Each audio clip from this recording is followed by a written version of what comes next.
Gold hub తాకట్టులో ఉన్న బంగారాన్ని విడిపించి తిరిగి కొనుక్కోబడును. For more details 7997990027. నమస్తే, నేను ప్రసాద్, నాతో కిషోర్ ఉన్నారు.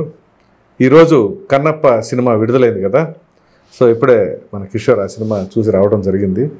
సో ఆ సినిమా విశేషాలు ఏంటో ఒక చిన్న రివ్యూ చేసుకుందాం. సో ముందుగా కిషోర్, హలో, ఏంటి కన్నప్ప సినిమా కొన్ని సంవత్సరాల నుంచి తీసి ఎట్టకేలకు ఈరోజు విడుదలైంది. సో చాలా యాంగ్జైటీగా ప్రజలు వెళ్తా ఉన్నారు, ప్రేక్షకులు. సో అలాగే మీరు కూడా వెళ్ళొచ్చారు. ఏంటి మీ తొలి రియాక్షన్ ఏంటి అసలు? సో ఫస్ట్ మంచు విష్ణుకి చెప్పాల్సింది ఏంటంటే, చాలామంది నెగిటివ్ రివ్యూస్ ఇవ్వడానికి, నెగిటివ్గా టాక్ స్ప్రెడ్ చేయడానికి, నెగిటివ్గా ఇంపాక్ట్ క్రియేట్ చేయడానికి, ట్రోల్స్ చేయడానికి ఒక బ్యాచ్ సిద్ధంగా ఉందని చెప్పేసి ఆయన ముందే ఒక స్టేట్మెంట్ అది ఇచ్చేశాడు. ఇది ఆ కోవకు రాదు, ఆయన కానీ ఆయన అభిమానులు కానీ సినిమా ప్రేక్షకులు కానీ గుర్తుంచుకోవాల్సినటువంటి అంశం. ముందుగానే ఒక చిన్న డిస్క్లైమర్ అయితే ఇచ్చేద్దాం.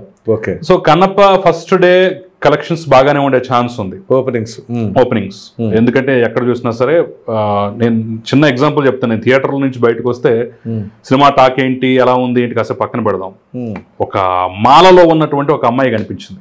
ఓకే, ఇదేంటమ్మా నువ్వు మాల వేసుకుని సినిమాలకు రావచ్చా అని అంటే, ఆ కాన్వర్జేషన్లో ప్రభాస్ కోసం వచ్చాను, ప్రభాస్ ఫ్యాన్ నేను, పైగా ప్రభాస్ శివుడు గెటప్లో ఉన్నాడు, శివుడుగా ప్రభాస్ను చూపిస్తారేమో అనే ఒక దాంతో, పైగా భక్తి రసాత్మక చిత్రం కాబట్టి నేను చూద్దామనే ఉద్దేశంతో వచ్చాను అని చెప్పేసి అమ్మాయి మాటల సందర్భంలో ఒక మాట చెప్పింది. సరే, ఆ తర్వాత సినిమా గురించి ఏమన్నది ఏంటనేది మనం ముందు మాట్లాడుకునే ప్రయత్నించాలి. ఓకే. అంటే సో ఇక్కడ మెయిన్గా మనం చూడాల్సిన విషయం ఏంటంటే, ప్రభాస్ ఫ్యాన్స్ అనే వాళ్ళు ఈ సినిమా మొదటి రోజుకు ఢోకా లేకుండా చేస్తారని చెప్పడంలో అయితే ఎలాంటి డౌట్లు.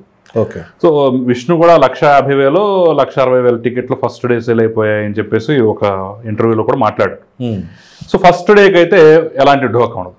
సో విషయానికి వచ్చినట్టయితే, నేను రీసెంట్గా ఒక senior most review writer, senior journalist, ఆయన ఒక 1 wordలో డిస్క్రైబ్ చేసిన అంశం చెప్తాను. ఇప్పుడు ఇందాకలే థియేటర్ బయటకు వచ్చిన తర్వాత ఫేస్బుక్లో పెట్టారు ఆయన. ఓకే. ఆయన చాలా సినిమాలు రివ్యూలు చెప్తుంటారు, సినిమాల గురించి బాగా విశ్లేషిస్తారు. మనకి తెలిసిన కథనే తెలియనట్టుగా చెప్పడమే పాన్ ఇండియా ఫార్ములా కాబోలు అని చెప్పేసి అన్నారు. ఇదేంటి అంత మాట అన్నారు? ఎగ్జాక్ట్ కన్నప్ప సినిమా చూస్తే అలాగే అనిపిస్తుంది. అంటే ఇప్పుడు మీరు అన్న పదానికి ఈ భక్త కన్నప్ప అనేది ఒక మామూలు మూవీ కదా అది. ఇక్కడ మనం మాట్లాడుకోవాల్సింది ఇది కన్నప్ప, భక్త కన్నప్ప కాదా? అదే ఇప్పుడు నా క్వశ్చన్ అదే. ఈ భక్త కన్నప్ప అనేది మనకి భక్త కన్నప్పే తెలుసు. 1954లో ఇదే సినిమాని, భక్త కన్నప్ప అనే సినిమాని రాజ్ కుమార్ గారు, కన్నడ కంఠీరావు రాజ్ కుమార్ గారు తీశారు. తెలుగులో కూడా అందుబాటులో ఉంది, చాలా మంది చూసే ఉంటారు. సేమ్ అదే కాన్సెప్ట్, అదే ఫార్ములా, అదే కథ, అదే స్టోరీ. సహజంగా చారిత్రాత్మక పురాణ ప్రసిద్ధ మార్చడానికి లేదు కదా. 76లో గోపీకృష్ణ బ్యానర్ మీద కృష్ణరాజు గారు ఆయన హీరోగా యాక్ట్ చేస్తూ కన్నప్ప రోల్ చేస్తూ ఆయన తీశారు. దీనికి బాపు గారు దర్శకత్వం వహించారు. సో 54లో వచ్చిన సినిమా కానీ, లేదంటే 76లో వచ్చిన సినిమా కానీ, భక్త కన్నప్ప అనే దానికి ఒక తెలుగు వాళ్ళకి భక్త కన్నప్ప అనే వ్యక్తి ఉన్నాడు, అతని చరిత్ర అని చెప్పేసి పరిచయం చేసిన సినిమా. భక్త కన్నప్ప అంటే మనకి శ్రీకాళహస్తి చరిత్ర, భక్త కన్నప్ప గురించి తెలుసుకోవాలంటే ఇక ఆ 2 సినిమాలే ప్రామాణికం. మరి ఇక్కడికి వచ్చేసరికల్లా ఈ సినిమాకి ఆ సినిమాలకి చాలా తక్కువ పోలికలు ఉంటాయి. అసలు పోలికలు లేవని చెప్పడానికి లేదు. అసలు పోల్చొచ్చా ముందు ఫస్ట్ పాయింట్? అదే సందిగ్ధంగా ఉంది. ఎందుకంటే కాన్సెప్ట్, కథ కానివ్వండి, స్క్రీన్ ప్లే కానివ్వండి, అదుట్లో చెప్పినటువంటి విషయాలు కానివ్వండి, క్యారెక్టర్లు కానివ్వండి చాలా కొత్తగా అనిపించాయి. కాన్సెప్ట్ మారిపోయింది. కాన్సెప్ట్ చాలా వరకు మారిపోయినటువంటి పరిస్థితి. ఓకే.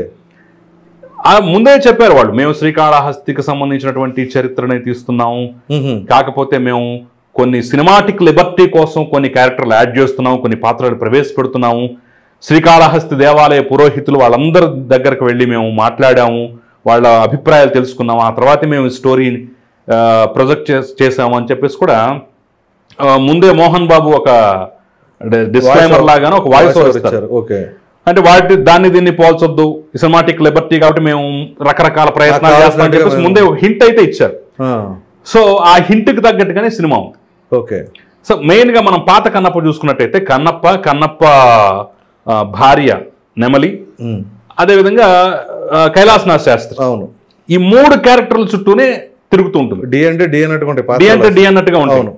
మనకి భక్త కన్నప్పలో మన తెలుగు వాళ్ళకి ఇష్టమైనటువంటి కృష్ణరాజు ఫిల్మ్ చూసినా కానీ వీళ్ళిద్దరి క్యారెక్టర్లు కైలాసనాథ్ శాస్త్రిగా రావు గోపాలరావు గారు చించేస్తారు, చిత్త కొట్టేస్తారు. సినిమాకి రావు గోపాలరావు గారు ఒక రేంజ్ కి స్థాయికి తీసుకెళ్ళిపోయారు. ఇప్పుడు అదే క్యారెక్టర్, ఆ కైలాసనాథ్ శాస్త్రి అనేటటువంటి క్యారెక్టర్ ఏదైతే ఉందో అది ప్రీ క్లైమాక్స్ వరకు అద్భుతంగా పండి అసలు ఒక అద్భుతమైనటువంటి ప్రొజెక్షన్ అయింది. అసలు ఆయన కోసమే సినిమా చూసే ఆడియన్స్ కూడా ఉంటారు అనేటటువంటి రేంజ్ లో అంత అద్భుతంగా ఎలివేట్ చేస్తారు. క్లైమాక్స్ ఇంకా కన్నప్ప క్యారెక్టర్ క్లైమాక్స్ కృష్ణరాజు ఒదిగిపోయినటువంటి తీరు, ఆ భక్తి రసం పండించినటువంటి విధానం మనకి లిటరల్ చూస్తే కళ్ళము నీళ్ళు వస్తాయి. ఆ రకంగా ఉంటుంది. ఇక్కడ విచిత్రం ఏంటంటే ఆ కైలాసనాథ్ శాస్త్రి క్యారెక్టర్ అనేది మోహన్ బాబు వేశారు. మోహన్ బాబు వేశారు కదా, ఆ రేంజ్ లో ఉంటుంది అనుకుంటే ఎక్స్పెక్ట్ చేస్తే పెద్దగా ఏం లేదు, తేలిపోయింది. ఆ పాత్ర నిడివి ఉండదు, ఆ పాత్రకి ప్రాధాన్యం ఉండదు, అసలు ఏమీ ఆ క్యారెక్టర్ ఉండదు. మరి దీన్ని ఎందుకు ఆయన షూట్ చేసుకున్నారో తెలియనటువంటి పరిస్థితి. మొత్తం కన్నప్ప భుజాల మీద అన్నట్టుగా సాగుతుంటుంది. ఇక మిగతా పాత్రలు చూస్తే అక్షయ్ కుమార్ శివుడిగా కనిపిస్తాడు, మోహన్ లాల్ శివుడే, ప్రభాసు శివుడే, అనేక రూపాల్లో. ప్రభాసు శివుడు అనొచ్చా లేదో తెలియదు, ఎందుకంటే శివుడు రుద్ర అనే ఒక క్యారెక్టర్ ని పిలిచి కన్నప్పలో పరివర్తన తీసుకురావాలనేటటువంటి అంశాన్ని చూపిస్తారు. మరి ఆ రుద్ర అనే క్యారెక్టర్ నిజంగా ఉందా ఏంటి అనేది మనకు తెలియదు, ఎందుకంటే కథా స్క్రీన్ ప్లే విష్ణు అంటున్నారు. మంచి విష్ణు కథా స్క్రీన్ ప్లే. ఎస్, మనకేంటి కన్నప్ప అంటే ధూర్జట్ రాసినటువంటి శ్రీకాళహస్తీశ్వర శతకం, అందుట్లో ఆ కావ్యం ఏదైతే ఉందో అందుట్లో నుంచి ఉన్నటువంటి పాత్రలు, అందుట్లో నుంచి ఉన్నటువంటి కథని తీసుకొని చేయడం అనేది ఇది. సో సినిమాకు అనుగుణంగా ఆ రోజు భక్త కన్నప్ప చిత్రానికి సంబంధించి బాపు రమణలు వాళ్ళు కథా స్క్రీన్ ప్లే దర్శకత్వం ఇవన్నీ చేస్తున్నారు. ఇక్కడ మాత్రం కథ ప్లస్ స్క్రీన్ ప్లే ఈయన తీసుకున్నారు. బహుశా మరి డైరెక్టర్ హిందీ ముఖేష్ కుమార్ సింగ్, ఆయన కాబట్టి టీవీ మహాభారతం ఏదో తీశాడు అంట ఆయన, కాబట్టి మరి ఆ తెలుగు అడాప్షన్ కోసం ఇబ్బంది పడతాడని చేశారో లేదో మనకు తెలియదు. ఇక్కడ ప్రధానమైనటువంటి అంశం ఏంటంటే న్యూజిలాండ్ లో మొత్తం తీసేశారు సినిమాని. అసలు ఆంధ్రప్రదేశ్ కానీ తెలుగు నేల మీద ఎక్కడ తీసిన దాఖలాలు ఆనవాలు మనకు అక్కడ కనిపించవు. ఫస్ట్ బిగిన్ చేయటమే మంచు ఫ్యామిలీలో ఉన్నటువంటి విష్ణు కూతుళ్ళు ఇద్దరు, పెద్ద కూతుర్లు ఇద్దరితో ఒక సాంగ్, థర్డ్ జనరేషన్ తీసుకొచ్చారు. సాంగ్ బాగుంటుంది, వాళ్ళ పర్ఫార్మెన్స్ బాగుంటుంది, అంతా బాగుంటుంది, అక్కడ లొకేషన్స్ అన్ని బాగుంటాయి. కాకపోతే ఇక్కడ మైనస్ పాయింట్ ఏంటంటే ఎత్తుకోవడం ఆ సాంగ్ ఏంటో మరి ఇంగ్లీష్ యాక్సెంట్ లా అనిపిస్తుంది. పాడిన సింగర్ ఎవరో ఏంటో తెలియదు కానీ కొంత ఒక్క చిన్న లోటుపాటు తప్ప వాళ్ళ పర్ఫార్మెన్స్ కానీ చూడటానికి ముచ్చటగా ఉన్నారు. తెలుగుదనం అనేది మిస్ అవుతుంది కదా, ముచ్చటగా ఉన్నారు, కొందనపు బొమ్మల్లా ఉన్నారు, అద్భుతంగా డాన్స్ చేశారు, అద్భుతంగా పర్ఫామ్ చేశారు ఆ సాంగ్ లో, అంతా బాగుంది. కానీ ఎక్కడో చిన్న ఇదేంటి ఇంగ్లీష్ యాక్సెంట్లు అనిపిస్తుంటది. కట్ చేస్తే ఆ తర్వాత కన్నప్ప చిన్నప్పటి క్యారెక్టర్ ఇవన్నీ మనం చూసాం, మనకు తెలిసిన కథే. అది కొడుకు ఆయిరామ్ భక్త్ అని సంథింగ్ ఏదో ఉంది కదా, అతని అబ్బాయి పేరు విష్ణు, కొడుకు అతను తీసుకొచ్చారు చిన్నప్పుడు. ఆ అబ్బాయి చూడటానికి కూడా అద్భుతంగా క్యూట్ గా ఉంటాడు. కాకపోతే ఇక్కడ కూడా సేమ్ అదే విష్ణు తెలుగుదనం లోపించింది, విష్ణు కొడుకు తెలుగుదనం లోపించింది ఖచ్చితంగా. అది చాలా మైనస్ అనుకోవచ్చు. అంటే ఏదో ఇంగ్లీష్ వ్యక్తి మాట్లాడుతున్న తెలుగు యాక్సెంట్ ఎలా ఉంటుందో అలా అది కొంత ఇదేంటి ఇలా ఉంది అని ఒక చిన్న ఫీల్ కలిగిస్తుంది. సో అయితే ఇక్కడ విష్ణుతో పాటు స్క్రీన్ షేర్ చేసుకున్నది కాజల్ అగర్వాల్. ఈ కాజల్ అగర్వాల్ కాదు, అక్కడ అమ్మాయి ప్రీతి ముకుందం. కాజల్ అగర్వాల్ మనకి ఇక్కడ శివుడి క్యారెక్టర్, పార్వతీదేవి క్యారెక్టర్. అక్షయ్ కుమార్ శివుడు అయితే పార్వతీదేవి క్యారెక్టర్ లో మనకి కాజల్ అగర్వాల్ అని చూపిస్తారు. సో ఇక్కడ కన్నప్పకి పేరుగా ఉన్నటువంటి నెమలి క్యారెక్టర్ ఏదైతే ఉందో ప్రీతి ముకుంద. సో ఇప్పుడు ఆ ప్రీతి ముకుంద అనే పాత్ర ఏదైతే ఇప్పుడు ఆ నెమలి పాత్ర ఉంది కదా, అది మనం గతంలో భక్త కన్నప్పలో వాణిశ్రీని చూసాం. మన తెలుగుదనం, తెలుగు ఆడపడుచు అది చక్కగా గుట్టి పడతా ఉంటుంది. సో ఇప్పుడు ఈవిడిని తీసుకొచ్చి పెట్టారు కదా, అది ఎట్లా ఉంది కిషోర్? అది సో వాణిశ్రీని కంపారిజన్ చేయకపోయినా మనం వాణిశ్రీతో కానీ కనీసం మన తెలుగు ఆడపడుచులాగా కనిపించేలాగా ఆ ఫీల్ అయితే రాలేదు. ఎక్కడో 2వ శతాబ్దం నాటి కథ కాబట్టి మరి కావాలని తీసుకున్నారో ఏంటో తెలియదు కానీ మనకి భక్త కన్నప్పలో తెలుగుతనం, గిరిజన యువత అయినా గిరిజన స్త్రీ అయినా సరే ఆ తెలుగుతనం, ఆ అమాయకత్వం, అంటే ఆహార్యంలో తెలుగుతనం ఉట్టిపడదు. బట్ ఇక్కడ మొత్తం మీకు కన్నప్పలో కూడా ఎక్కడ తెలుగుతనం కానీ ఆ గిరిజన ఇది కానీ కనపడదు. ఇదంతా మన హాలీవుడ్ సినిమా ఉంటుంది కదా, దానికి సంబంధించిన వేష భాషలాగా కనిపిస్తాయి తప్ప మనకి తెలుగుతనం అయితే ఎక్కడా కనిపించదు. అది పెద్ద మైనస్. ఇప్పుడు శ్రీకాళహస్తిలో కాకపోయినా కానివ్వండి, పాత కన్నప్పని ఇటు గోదావరి జిల్లాలో పట్టిసీమ కానివ్వండి, కొన్ని ప్రాంతాల్లో తీశారు. కొంచెం దానికి దగ్గరగా ఉండే లొకేషన్, స్వర్ణముఖి నది, దీన్ని మ్యాచ్ చేసేలాగా తీశారు. ఇక్కడ టోటల్ న్యూజిలాండ్. ఒక రకంగా చెప్పాలంటే ఎవరో అంటున్నారు, ఏముందండి అద్భుతమైన లొకేషన్స్ అన్నారు, మొత్తం ఎక్కడ చూసినా సరే అడవి, గడ్డి మైదానం, వెనక చెట్లు, కొండలు, ఇంతకు మించి ఏం చూపించారు? అత్యంత దారుణమైనటువంటి విషయం ఏంటంటే, మరి దీన్ని మోహన్ బాబు కానీ ఆయన కొడుకు కానీ ఒప్పుకుంటారా లేదు, శ్రీకాళహస్తి ఆలయం, పరమశివుడికి సంబంధించినటువంటి ఆ అద్భుతమైన కాళహస్తీశ్వర ఆలయానికి చెందినటువంటి పూజారి కైలాసనాథ శాస్త్రి, అదేవిధంగా ఆ పక్కల అడవుల్లో నివసించేటటువంటి గూడాల్లో నివసించేటటువంటి గిరిజనులు, అందుట్లో కన్నప్పకి ఉన్నటువంటి పేరు, వాళ్ళ ప్రాంతం, వాళ్ళ వ్యవహారం, వాళ్ళ ఆ గిరిజన సంప్రదాయాలు, ఇది కదా. అసలు ఇక్కడ గుడే ఉండదు. ఇదొక విచిత్రమైన అంశం. ఇది అసలు నాకు అర్థం కాని లాజిక్ ఏంటంటే ఇదే. అసలు ఏ సినిమాకి వచ్చామన్నా మర్చిపోయా. గుడే ఉండదు. ఒక ఖాళీ గడ్డి మైదానంలో వెనక నది ఉంటుంది, ఒక శివలింగాన్ని ఏర్పాటు చేస్తారు. అది శివలింగం, కాళహస్తీశ్వర లింగం కొంచెం డిఫరెంట్గా ఉంటుంది. సరే దాన్ని పోలినట్టుగా పెట్టారు, సరే ఓకే. గడ్డి మైదానంలో శివలింగం ఉంటుంది, రైట్. అయితే దాన్ని పూజించేందుకు కైలాసనాథ శాస్త్రి వస్తాడు. అది నరులెవరో చూడకూడదు, పరాయి వాళ్ళు ఎవరో చూడకూడదు, బయట ప్రపంచం వ్యక్తులు అక్కడికి రాకూడదు అనే ఒక నియమ నిబంధనలతోటి కొంతమంది ఆటవికులు కాపు కాస్తూ ఉంటే ఆయన వెళ్ళి అక్కడ పూజ చేస్తూ ఇది మరి ఎక్కడి నుంచి తీసుకున్నారంటే మనకు తెలియదు.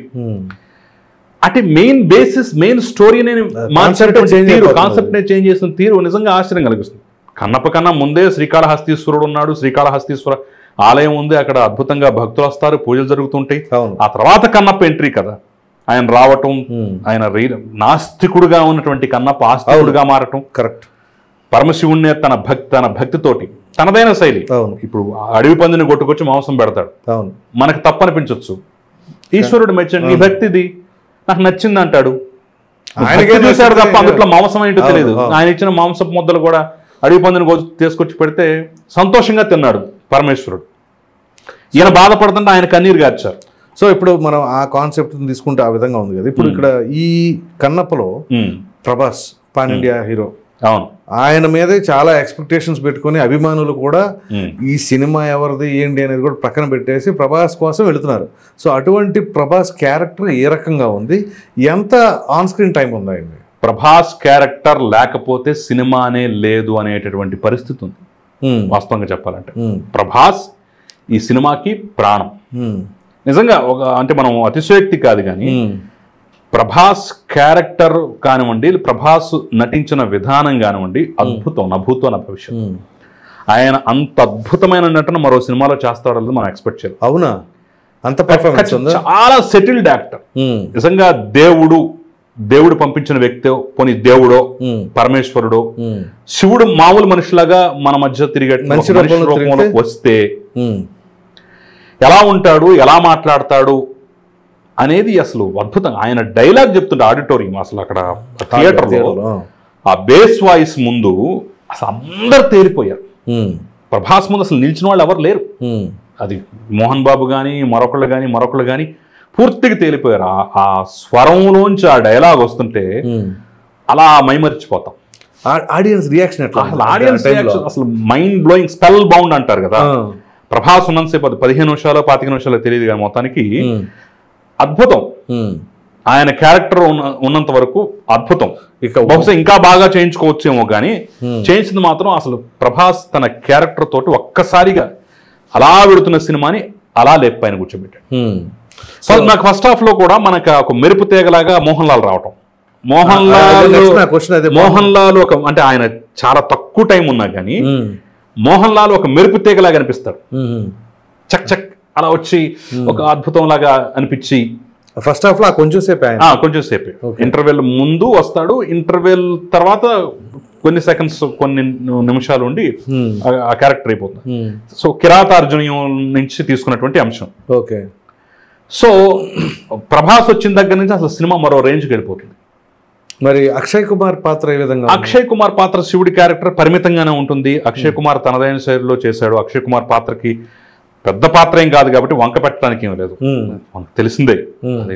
మెయిన్ సినిమాలో కూడా శివుడు పెద్దగా వచ్చేసి ఇదే ఉండదు కదా, భక్తుని భక్తుడి యొక్క అతని శైలిని మార్చటం, నాస్తికత్వం నుంచి ఆస్తికత్వంలో తీసుకురావడం, ఇదంతా భగవంతుడు లీలగా ఆయన ఆడే ఆటగా మనకు చూపిస్తారు తప్ప అక్కడ శివుడి ఇన్వాల్వ్మెంట్ అనేది మొత్తం ఉండదు. రైట్. అండ్ శరత్ కుమార్ పాత్ర బాగుంటుంది. అంటే కన్నప్ప తండ్రి క్యారెక్టర్, ఆయన పాత్ర వరకు ఆయన న్యాయం చేశాడు అనుకోవచ్చు. మిగిలిన క్యారెక్టర్స్ కూడా పెద్ద పెద్ద క్యారెక్టర్స్ పెట్టారు. అయితే ఇక్కడ విచిత్రం ఏంటంటే మనకు ఒరిజినల్ మరి ఇది ఏ పురాణం నుంచి తీసుకున్నారో ఏ ఇతిహాసం నుంచి తీసుకున్నారో తెలియదు కానీ కన్నప్ప అనేవాడు తన గిరిజన గూడానికే పరిమితం. అవును. అక్కడ గిరిజనుల్లో ఒక వీరుడు, కరెక్ట్, నాస్తికుడు, దానివల్లే వెలివేయబడతాడు. అవును. ఒక ప్రేమైక మూర్తి, ఒక అమ్మాయి కోసం ప్రేమ కోసం పరితపిస్తాడు. ఆ ప్రేమించి పెళ్లి చేసుకున్న భార్య కోసం ఏ త్యాగానికైనా సిద్ధపడతాడు. ఆ తర్వాత ఆస్తికుడిగా మారిన తర్వాత పరమభక్తుడు అవుతాడు. ఇది బట్ ఇక్కడ మాత్రం కన్నప్ప అంటే ఒక వీరుడు, సూర్యుడు, ధీరుడు, 1,00,000 సైన్యాన్నైనా సరే ఒంటి చేత్తో ఆపగలిగేటటువంటి సామర్థ్యం ఉన్నటువంటి అదే అర్థం కావట్లా. మరి బహుశా బాహుబలి లాంటి సినిమాలు చూసి బాహుబలి లాంటి సినిమాలు తీసుకుని దాంట్లోంచి మరి ఏమన్నా అలా ఉండాలని డిజైన్ చేస్తున్నారో తెలియదు కానీ బట్ ఆ ఫైట్లు కూడా అద్భుతంగా అనిపించవు. మెయిన్ ఫైట్ ఒకటి ఉంటుంది, ఆ ఫైట్ కూడా మనకి అంత ఏదో 4 కట్లు అయిపోద్ది. ఇది కావాలని అతికించినట్టు ఉంటుందా? ఖచ్చితంగా అతికించినట్టు ఉంటుంది. ఓకే. సో తండ్రిని చంపటం మరి ఇవన్నీ ఎక్కడి నుంచి వచ్చాయో నాకు తెలియదు. అసలు సినిమాటిక్ లిబర్టీ అని ముందే చెప్పారు కాబట్టి ఆ లిబర్టీ తోటి తీసుకున్నారేమో. సో అందుకని అసలు అంటే సినిమా తీసిన తర్వాత ఈ ముక్కలు యాడ్ చేశారేమో, ఈ సినిమాటిక్ లిబర్టీ అని మరి తెలియదు. అవుట్పుట్ చూసిన తర్వాత ముందే చెప్పలేము జనరల్ గా. అంటే వీళ్ళు అనుకున్న కాన్సెప్ట్ అది ఒరిజినల్. నేను అదే చెప్తున్నాను, ఒరిజినల్ భక్త కన్నప్పను చూసిన వాడు బాపు గారితో లేదంటే అంతకుముందు రాజ్ కుమార్ గారితో చూసిన వాళ్ళకి ఖచ్చితంగా ఇది కొత్తగా అనిపిస్తుంటది, డిఫరెంట్ గా అనిపిస్తుంది. అదేంటి కన్నప్ప అలా ఉంది కదా, ఇలా ఏంటి అనే ఒక ఫీల్ వస్తుంది. అంటే ఇప్పుడు ఈ కన్నప్ప 54లో కానీ 76లో మూవీస్ కానీ అది చూసి ఇది చూసేవాళ్ళు ఆ జనరేషన్ బ్యాచ్ ఈ జనరేషన్ బ్యాచ్ ఒకటి ఉండరు. ఒకవేళ ఉంటే అవి అప్పుడు చూసిన తర్వాత లేదా రీసెంట్ గా ఏమైనా చూస్తే చాలా తక్కువ మంది ఉంటారు. సో మరి దాని మెయిన్ అయితే సరే అది మరి సినిమాటిక్ లిబర్టీ కూడా మేము తీసామంటే మనం ఏం చేయలేము, వాళ్ళ ఇష్టం. అది చూసేవాళ్ళు ప్రేక్షకులు మరి ఈ తరం ప్రేక్షకులు అలా చూస్తారు తెలియదు. నాకు అనిపించింది ఏంటంటే మెయిన్ భక్తి అనేటటువంటి అంశం ప్రధానంగా ఉండాల్సినటువంటి దాని కాస్త భక్తి శాతం తగ్గించారు అనిపించింది. ప్రైమరీ అది సెకండరీ అయిపోయింది, తక్కువగా ఉంది. భక్తి పర్సంటేజ్ చాలా తక్కువ అనిపించింది. సో ఆ మ్యూజిక్ ఎట్లా ఉందండి? మ్యూజిక్ పాటలు థియేటర్లో వినడానికి బాగుంటాయి తప్ప చూడటానికి విజువల్ కూడా బాగానే తీశారు, బట్ గుర్తు పెట్టుకునేటటువంటి స్థాయిలో అయితే లేవు. మనకు థియేటర్లో చూస్తుంటే బాగా అనిపిస్తుంది. పిల్లలతో చేసినటువంటి సాంగ్ కానివ్వండి, ఆ తర్వాత వాళ్ళిద్దరి మధ్య రొమాంటిక్, బట్ పాత దాంతో మళ్ళీ నేను చెప్తాను మళ్ళీ దాంతో పోల్చుకోకూడదు. దీని పరంగా దీనికి ఓకే, బట్ గుర్తు పెట్టుకుని మళ్ళీ హమ్ చేసుకునేటటువంటి విధంగా అయితే లేవు. స్క్రీన్ ప్లే చూస్తే ఇప్పుడు మంచు విష్ణుని తీసుకున్నారు కదా, ఇప్పుడు కథ అంటారా మీరు ఆల్రెడీ చెప్పారు. స్క్రీన్ ప్లే పరిస్థితి ఎట్లా ఉంది? అంటే ఏదో అతికిచ్చినట్టు తీసుకురావడం అట్లా ఏమైనా పాత్రలు ఉన్నాయా? ఖచ్చితంగా మనకు ఫస్ట్ హాఫ్ మొత్తం ఏం అర్థం కాదు, సెకండ్ హాఫ్లో కొంత మనకు వస్తుంటుంది, బట్ ఎక్కువ ల్యాగ్ అనిపిస్తుంది. ఫస్ట్ హాఫ్ అంతా ఎందుకు ఫస్ట్ హాఫ్ వేస్ట్గా తీశారు అనిపిస్తుంది. టోటల్ డ్యూరేషన్ ఎంత మూవీకి? బహుశా 2 గంటల పైనే ఉండొచ్చు, నాకు పూర్తిగా ఐడియా లేదు కానీ 2 గంటల 20 నిమిషాలు 15 నిమిషాలు ఉంటుంది కదా. ఖచ్చితంగా మామూలు సినిమా లాగే. సో ప్రేక్షకులు ఫస్ట్ హాఫ్ అనేది పెద్దగా ఆకట్టుకోదు. సో ప్రేక్షకులు సెకండ్ హాఫ్ లోనే కొంత ఇది ఉంటుంది. ప్రభాస్ వచ్చిన దగ్గర నుంచి సినిమా మరో రేంజ్ లో ఉంటుంది. అంటే తన పాత్రకి అంటే ఉన్న సినిమాని అలా ఉన్న దాంట్లో కాస్త గ్రాఫ్ లేసింది అంటే ఇది ప్రభాస్ పాత్ర ఉన్నప్పుడు మాత్రం ఖచ్చితంగా. So climax episode Manchu Vishnu తన కెరీర్ లోనే కాస్త కోస్త బెస్ట్ యాక్టింగ్ అంటే అదే ఖచ్చితంగా చెప్పుకోవచ్చు. ఆ పాత్రకి సరే మిగతా వాళ్ళతో పోల్చుకుంటే కృష్ణరాజు గారితో పోల్చుకుంటే రాజ్ కుమార్ తో పోల్చుకుంటే తనదైనటువంటి శైలిలో మొత్తం ఫిల్మ్ లో క్లైమాక్స్ లో వరకు బాగా చేశాడు అనిపించింది. మొత్తం ఫిల్మ్ చూసుకున్నట్టయితే క్లైమాక్స్ ఆ యొక్క భావోద్వేగాలు అవన్నీ బాగా పలికించాడేమో అనిపించింది. ఓకే, బట్ మిగతా దాంతో పోల్చుకుంటే మిగతాదంతా ఏముంది, ఒక పెద్ద వీరుడు, యుద్ధాలు, ఫైటింగ్లు, అయితే రొమాన్స్, ఇది తప్ప మనకేం కనిపించదు. సో మహావీరుడిగా చూపించేటటువంటి ప్రయత్నం అక్కడ జరిగింది. ఆ యుద్ధాలు, ఆ గుర్రం, ఆ చేజింగ్లు, ఆ యుద్ధాలు, ఆ వీరత్వం, అది తప్ప మనకి అక్కడక్కడ భక్తి రసం రాదు, అక్కడ యాక్టింగ్ స్కోప్ ఉన్నటువంటి ఇది కూడా అంతా ఫైటింగ్తో గడిచిపోతుంటుంది కదా. సో ఫైనల్గా ఒక ప్రేక్షకుడు థియేటర్లో ఆ సినిమా వీక్షించిన తర్వాత బయటకు వచ్చేటప్పుడు తన ఫీలింగ్ ఏమై ఉంటుంది, ఈ సినిమాకి పెట్టిన బడ్జెట్కి ఏమైనా రికవర్ అయ్యే ఛాన్స్ ఉందా? సో పాన్ ఇండియా అంటున్నారు కాబట్టి మన కథ మరి అక్కడ మిగతా భాషలో తెలిసే అవకాశం లేదు కాబట్టి ఆ ప్రేక్షకులకి ఏమన్నా కనెక్ట్ అయితే, ముఖ్యంగా ప్రభాస్ ఉండటం వల్ల ఏమన్నా కనెక్ట్ అయితే అంతో కొంత రికవరీ కదా. ఒక్కొక్క ఇండస్ట్రీ నుంచి ఒక్కొక్క ఆర్టిస్ట్ పెట్టింది. అక్షయ్ కుమార్ అంటే వాళ్ళ పాత్రలు పెద్దగా ఇది లేవు కదా, మోహన్ లాల్ జస్ట్ చిన్న మెరుపుతేగా వెళ్ళిన తర్వాత తెలిసేది. తెలుగులో ప్రభాస్ వల్ల ఎంతో కొంత వర్కౌట్ అవ్వచ్చు, కానీ తెలుగులోనే కదా ప్రభాస్ ఎక్కడైనా ఇది అవ్వచ్చు. బట్ ప్రభాస్ మాత్రం ఈ సినిమాకి ప్రాణం అని చెప్పుకోవడం ఎలాంటి సందేహం లేదు. ఈ సినిమాకి రక్షకుడు ప్రభాస్ అయ్యాక ప్రభాస్ ఉన్నంత వరకు ఒక ట్రాన్స్ లోకి వెళ్ళిపోతాం ఖచ్చితంగా, అవునన్నా కాదన్నా. అప్పటి వరకు ఏంట్రా ఇలా ఉంది, లేదంటే ఏదన్నా ఒక రొమాంటిక్ సీన్ వస్తే ఆనందపడిపోయి బాగుంది. ఖచ్చితంగా హీరోయిన్ కూడా సినిమాకి ప్లస్ తన గ్లామర్ తో ఆకట్టుకుంది. సరే గ్లామర్ చూపించాల్సిన సినిమా అని అంటే మనం చెప్పలేం కాదు. బట్ సరే గిరిజనులు, ఆటవికులు వీళ్ళు మేము వేరే కోణంలో చూసాం అనొచ్చు, సమాధానం చెప్పొచ్చాము అని అదే చెప్తున్నాను. హీరోయిన్ మాత్రం గ్లామరస్ గా అద్భుతంగా తెర మీద చూపించారు, హీరోని ఒక అద్భుతమైన వీరుడిలాగా చూపించారు. మనం భక్తి రసం ఎక్స్పెక్ట్ చేసి వెళ్తే మాత్రం ఎక్కడో క్లైమాక్స్ తప్ప మనకి ఎక్కడ భక్తి రసం పెద్దగా కనిపించదు. ప్రభాస్ సినిమాకి ప్రాణం. ఒరిజినల్ సినిమాలు చూసి ఇక్కడికి వెళ్తే నిరాశ చెందుతారు, అవి ఏవో తెలియకుండా ఈ సినిమాకి వెళ్తే ఒక డిఫరెంట్ ఫీల్ రావచ్చు. సో ఫైనల్గా ఈ మూవీకి అవుట్ ఆఫ్ 5 ఎంత రేటింగ్ ఇస్తారు మీరు? రేటింగ్ అనేది మన కాన్సెప్ట్ కాదు కాబట్టి ప్రేక్షకులు డిసైడ్ చేసుకుంటారు. మనం రేటింగ్ జోలికి వెళ్ళొద్దు, ఎందుకంటే ఇప్పటికే విష్ణు నెగిటివ్ రివ్యూలు ఇస్తున్నాం. మేము నెగిటివ్ రివ్యూలు ఇవ్వట్లా, ఉన్నదన్నట్టుగా చెప్పే ప్రయత్నం చేస్తున్నాం. అది సినిమా చూసిన తర్వాతే కదా, చూడకుండా వచ్చేసి ఏది పడితే అది మాట్లాడతాం, హైపోథెటికల్ గా చెప్పేది ఏం కాదు, ఉన్న వాస్తవాలనే.